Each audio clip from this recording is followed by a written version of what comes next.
With Doubtnut, get instant video solutions to all your maths, physics, chemistry, and biology doubts. Just click the image of the question, crop the question, and get instant video solution. Download Doubtnut app today.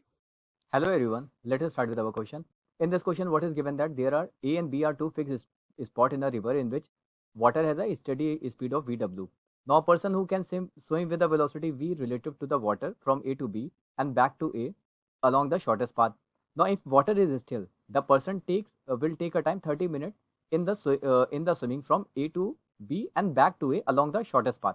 So when the water is basically, we can say that when the water is not flowing, so it would be moving exactly straight. So this would be the shortest path. So we can say that we can say that velocity would be equals to. So let's say from here to here, if the distance is x. So what is the total distance it travels? So it would be speed would be equals to 2x divided by, this is the distance divided by the time. So time is 30. So we can say that it would be equals to x by 15. So if we just calculate from this expression x by v, the ratio of x divided by v, so it would turn out to be 15. Okay, we just remember this. Now again, the person also know the technique of flowing with water without exerting his own effort using this technique. That is that is just being carrying with the water. He takes 20 minutes in moving from A to B. Now that means the velocity of water would be carrying the person from here to here. Okay, and what is the time taken? The time is 20 minutes. So we can say that our VW, this would be equals to, because he is just traveling from A to B, the distance is x and the time taken is 20. Okay, so if you put the value of x from this expression, so it would be 15 v divided by 20. That means it would be equals to 3v divided by 4. Let's say this is our equation 2. Now as shown in the figure, x and y are these places directly opposite to each other on the opposite bank.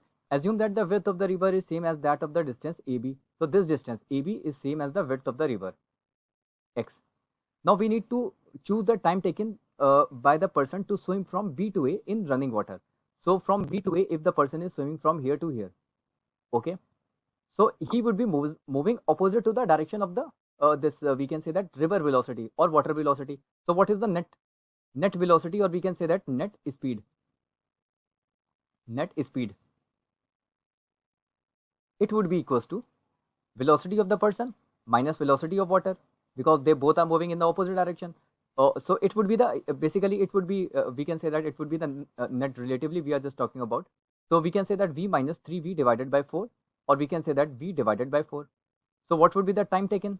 So time for A to B, the distance is x divided by the velocity, which is v divided by 4. So it would be 4x divided by v. Now what is the value of x by v? It is given as to be, or we have just calculated as 15. So it would be 60 minutes. So if we check which is the option is the correct option, so the correct option would be just our A option, because here it is given as to be 45, here 60 by 7, here 10. So the only option, the correct option would be our A option. Hope you understood this solution. Thank you. For class 6 to 12, IIT JEE and NEET level. Trusted by more than 5 crore students. Download Doubtnut app today.